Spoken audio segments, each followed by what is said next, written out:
अमचन music की शानदार प्रस्तुति।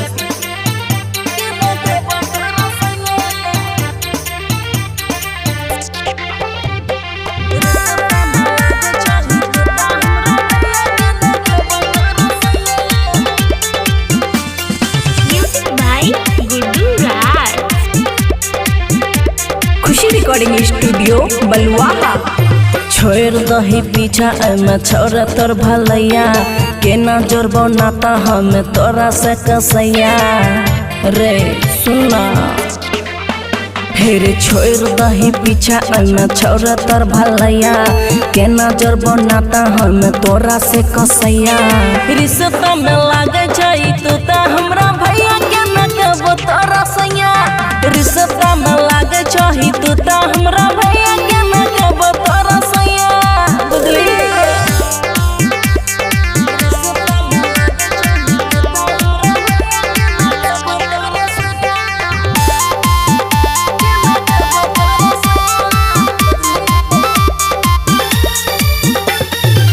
छोरा रे छही बेसरम रे मन से निकाल ले भरम रे। नियत तोहर छो खराब पीने छही तू शराब हमें पटबो नहीं तोरा से छोड़ दही तू खुआ।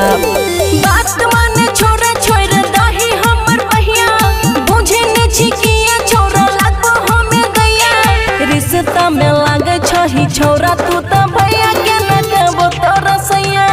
रिश्ता में लागे छही तू तो हमरा भैया के ना कहबो तोरा सैया। बोल रे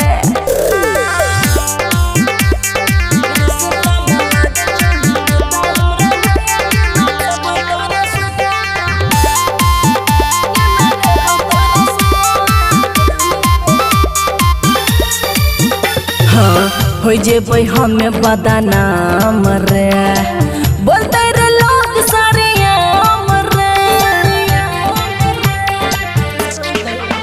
बड़ी लागे हमरा डर तनी जो ने रे समर कही देबो जाके मम्मी के नहीं हमारा पकड़। रंगीला राहु से रे करे देबो कटैया खुशी याद का तोरे तोरा नहीं छो समझैया। रिश्ता में लागे छही छोरा तू तो भैया के ना कहबो तोरा सैया। रिश्ता में लागे छही छोरा तू तो भैया के ना कहबो तोरा सैया। खुशी रिकॉर्डिंग स्टूडियो बलुआहा।